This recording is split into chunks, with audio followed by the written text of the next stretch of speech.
So if you see Chris has, what he's doing here is using the whole half pieces of bamboo, not the split bamboo, but to finish the top of the frame to the ceiling, the roof, from the ceiling to the roof, let's call it. And that's how we're doing around the side. That side, still got to complete this section here. The walls here, this is what I call the split strip bamboo as the outer wall. That's it from the inside. You can see where you see light shining through. But okay, when that becomes coated, and then we take it, we work on any more of the larger gaps and work those. Okay, then what we have a marine ply that goes on the inside here as well, so no damp or water can come through, and then on the other side of that we'll put gypsum board as well. Okay, so that's how the infrastructure works. Some bamboo we might leave exposed, like this area here, because it has a nice bamboo effect, so we might go gypsum board up to there, the frame, that window, and that window will leave the bamboo in this area here exposed. Now on the ceiling there'll be an insulation and then sawali, also giving that native feel, effect. Okay, this area here, which is over my study, there's going to be a gate there, well not a gate, a door. It'll be a storage area for Richie to put stuff. This side of this beam, this side will be the walk-in wardrobe area. And this coming through this area. This area here is the bedroom. Okay. And then on this side is my study. On this side here. This is my study area here. Okay, lots of natural light, of course. This side, we've got Mikey's room. So it's a nice room overlooking the back area here. Quite a big room. Again, the same will be on this side with the split bamboo on the wall. And the top part will be the bamboo that Chris is working on. And again, on this side as well, similar, let's call it attic space. So it will be a low ceiling in this part of the house, low ceiling in this part of the house. All the rest of this will be high ceiling. So standing behind me, all this will be high ceiling all the way through to double French doors at the back there. So this is like extension of the kitchen coming out, the kitchen counter, and then we're walking through all the way through to the French doors at the back. So the French doors are here, coming this area here. So double doors that will open up onto the now where I'm standing on the terrace. And here's the terrace on both sides as well. So terrace space all the way through to terrace space. Again, well covered. And there'll be a wall here, bamboo wall here, and a bamboo wall on that side there with the opening going to the rest of the garden. So standing on the terrace, looking through the French doors, this is what it will be like.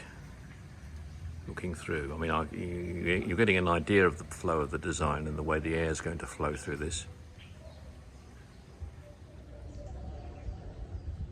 So yes, it's a small house. It's 2-bedroom study, bathrooms, kitchen, and the additional accommodation for guests will be the guest houses we're building. One in this corner down here, this area here.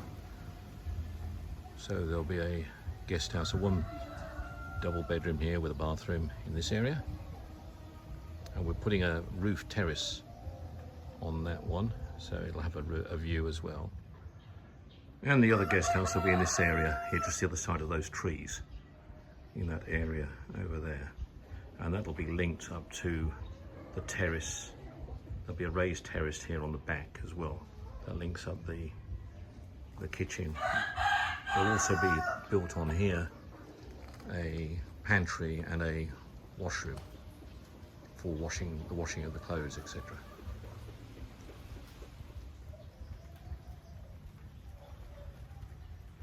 Yeah, I know it's not a very easy thing to show and describe in terms of the layout using a camera on something that's not complete yet. So the best thing will be I'll walk you through it when we've got the flooring, the centre flooring in and all the walls up, and then it'll give you a better idea as I walk you through it then.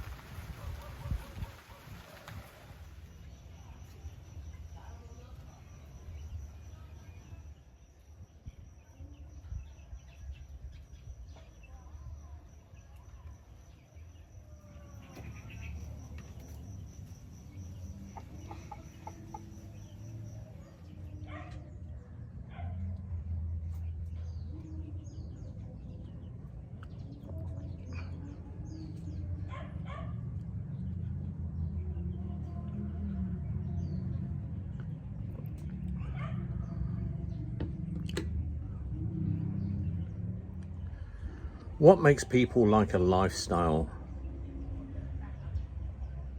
like this, living in the province? Because it is different. It's different to anything in the Western world, and I think that's, for me, is what makes it so much more relaxing. I mean, I still work bloody hard here. I work hard. I get up early. I go to bed late.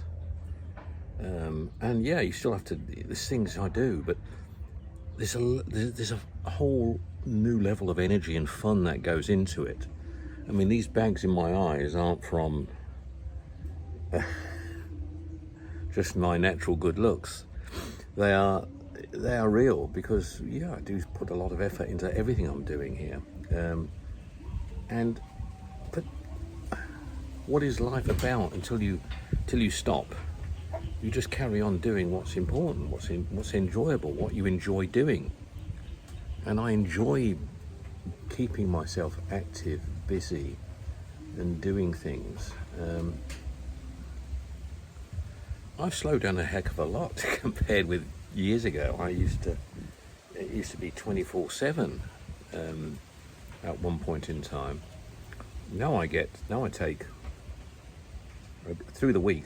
Well, it was 2 days. Now it's going to be 3 days. I'm taking, Richie's insisted she wants more time as well with me, and so I'm now going to give her from this coming week.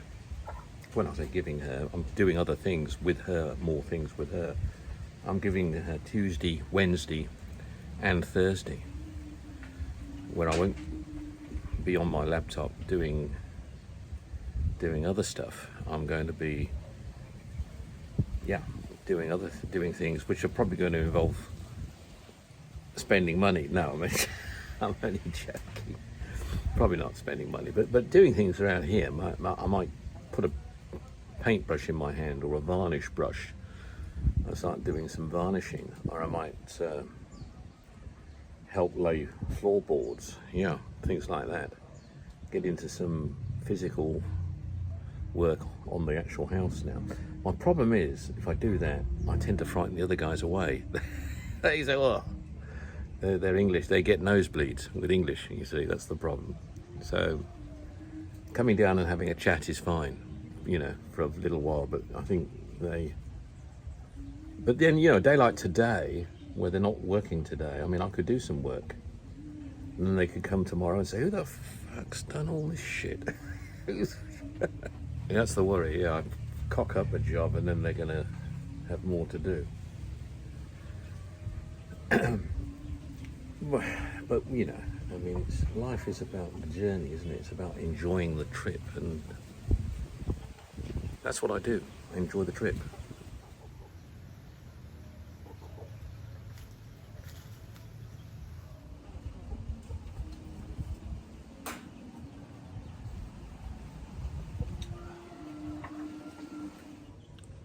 Don't know if you can hear that sound wafting across. It's karaoke. You might hear it, I'm not sure, wafting across the fields.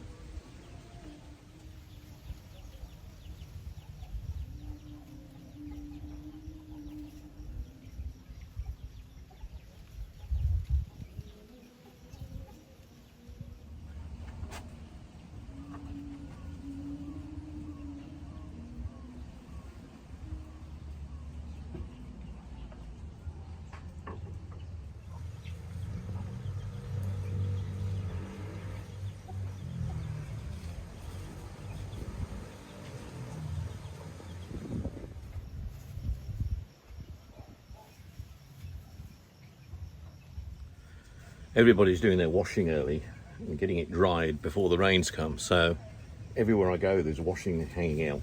School uniforms mainly and things like that. Of course my underpants get pride of place right in the front, so passers-by see them as they go by. Yeah, that's why I said to Richie, stick them out the front on a flagpole.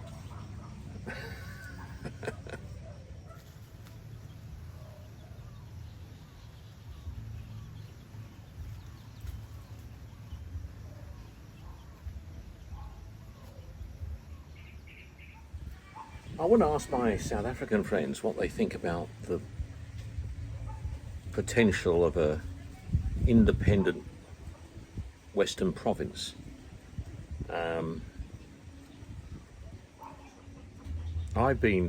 My position, when I first heard this years ago, 10 years ago, or 8 years ago at least, my reaction then was no. I didn't really want to see South Africa breaking up, and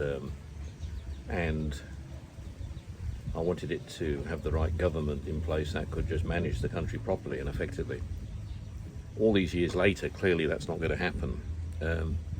It doesn't look like.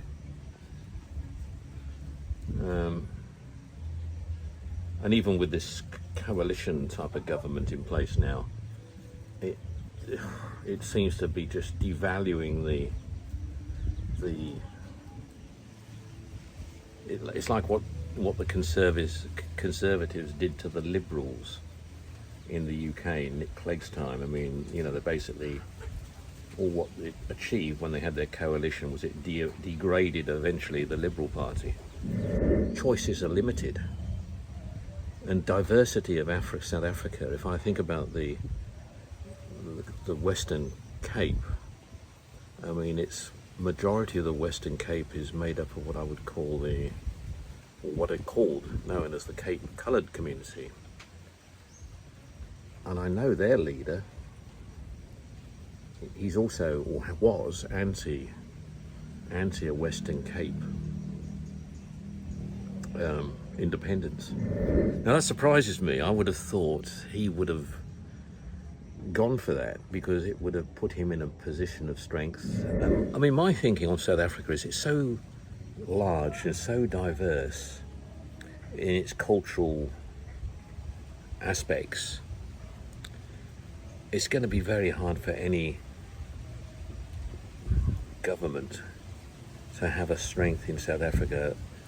I mean, the white minority tried to manage it for many years, and in the end were put under pressure. They were doing a good job when it came to the economy of the country, and there was order in the country, and there was a sense of justice to some extent, probably not to everybody. But anyway, besides the point, the economics of the country were favourable, and less people were suffering compared with today, where a lot more people are suffering. I don't care what anybody says. The African National Congress have had the opportunity to unite and make it better and give and deliver to people throughout the country to make it better for them, and they failed miserably. The country has now gone backwards, and it's now going faster and faster into decline. So they have lost the route forward. They don't even know who their friends are overseas anymore. They're confused between the ideology of the ANC of old and the world and how it's moved on. what it says to me is the country is probably too large and needs division to have adequate authorities in place that can manage it. And the Western Cape could be a starting point for this, you know. If the Western Cape can make a success of governing itself independently, it would set the sights for others, wouldn't it, in the end? You know, ideology is a wonderful thing if it's all, everyone's agreeing with it in all aspects of the country, but when it's being forced into parts of an environment that people don't believe in or don't have any connection with it, then it fails. And so ANC's ideology is failing many people in South Africa, and that's it. I would be interested to have my South African friends' thoughts and opinions on that, in terms of what's their thoughts on the Western Cape. Could they see anything better? You know, we talk about governments, you know, ANC or another government, but I think we've got such a diversity of peoples and expectations. It'll be better micromanaged and dealt with independent ruling parties that can deal with it closer to their needs and wants. And yes, it's going to require shift and intelligence and ability, but it might give some hope if it succeeds in, you know, do one and see if it works.